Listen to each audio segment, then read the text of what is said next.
I walk on the Gannel with truffle. Sometimes the water down here is absolutely beautiful, crystal clear, and sometimes it's disgusting, and you never know why.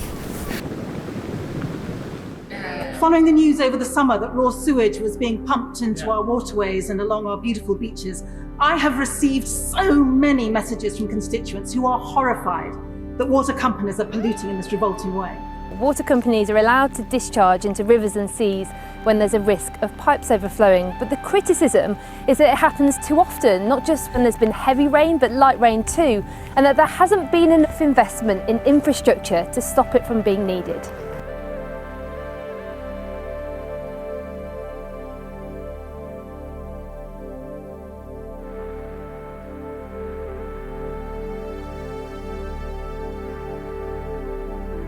Sewage in the ocean is absolutely atrocious. I think it's laziness on part of the water companies and not enough investment going into funding it.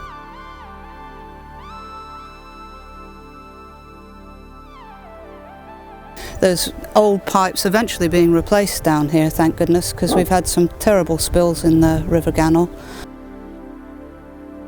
You can see this is all broken. When I used to surf back in the 80s, I used to get ear infections, tummy infections, get really sick, and I just don't want that to happen again.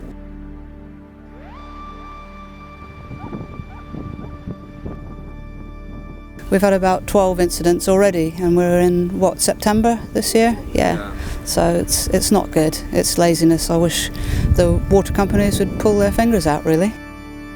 Low tide, it's a completely dry estuary. There's just a little trickle running down it, and then on the high tide it fills up to form what I think is this beautiful sort of paradise. It's a completely different world under the water,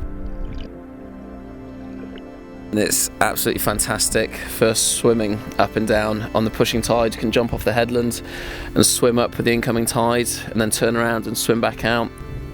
It's an absolutely beautiful spot.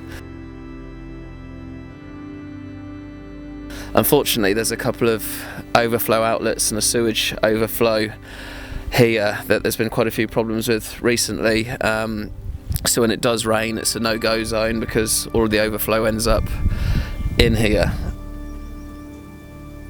Anytime there seems to be a heavy rainfall, the overflow starts kicking in and there's sewage being released.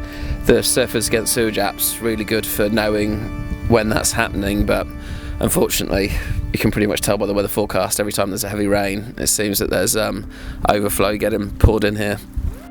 It'd be great to wave a magic wand and wish all of these discharges away, but that cannot happen. This is going to take years because it requires considerable infrastructure investment. It's got to go somewhere, but where? Somebody needs to come up with a better solution than putting it in the sea.